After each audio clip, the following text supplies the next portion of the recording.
Deuteronomy 15. The year for canceling debts. At the end of every 7 years you must cancel debts. This is how it is to be done. Every creditor shall cancel any loan they have made to a fellow Israelite. They shall not require payment from anyone among their own people, because the Lord's time for canceling debts has been proclaimed. You may require payment from a foreigner, but you must cancel any debt your fellow Israelite owes you.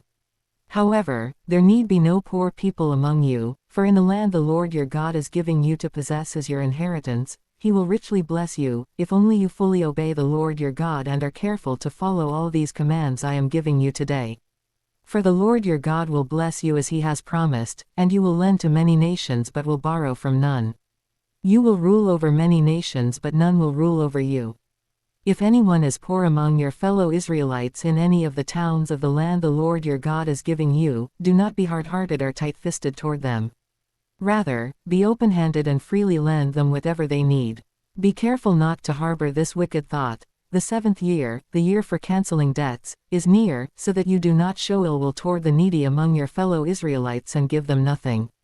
They may then appeal to the Lord against you, and you will be found guilty of sin. Give generously to them and do so without a grudging heart, then because of this the Lord your God will bless you in all your work and in everything you put your hand to. There will always be poor people in the land. Therefore I command you to be open-handed toward your fellow Israelites who are poor and needy in your land. Freeing servants. If any of your people, Hebrew men or women, sell themselves to you and serve you 6 years, in the 7th year you must let them go free. And when you release them, do not send them away empty-handed. Supply them liberally from your flock, your threshing floor and your winepress.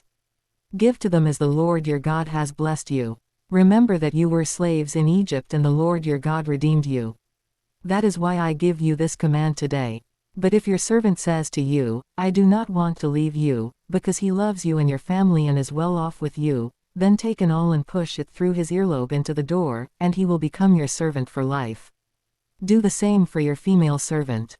Do not consider it a hardship to set your servant free, because their service to you these 6 years has been worth twice as much as that of a hired hand. And the Lord your God will bless you in everything you do.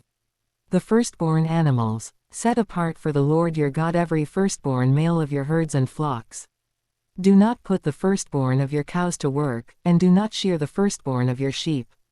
Each year you and your family are to eat them in the presence of the Lord your God at the place He will choose. If an animal has a defect, is lame or blind, or has any serious flaw, you must not sacrifice it to the Lord your God. You are to eat it in your own towns. Both the ceremonially unclean and the clean may eat it, as if it were gazelle or deer. But you must not eat the blood, pour it out on the ground like water.